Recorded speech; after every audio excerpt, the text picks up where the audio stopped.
Ne mums, Viešpatie, ne mums, bet savo vardui teik garbę, dėl savo gerumo ir ištikimybės. Kodėl turėtų tautos klausti, kurgi tas jų Dievas?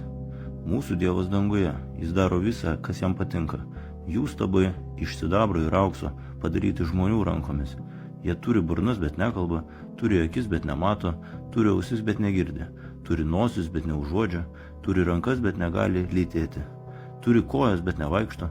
Panašus į juos bus ir tie, kas juos dirba ir kas jais pasitikė. Izraelio namai pasitikė Viešpačiu, jis jų pagalba ir skydas. Aarono namai pasitikė Viešpačiu, jis jų pagalba ir skydas.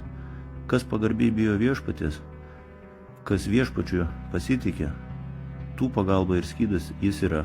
Viešpats rūpinasi mumis ir palaimins mus, jis palaimins Izraelio namus, jis palaimins Aarono namus, jis palaimins pagarbiai bijančius Viešpaties.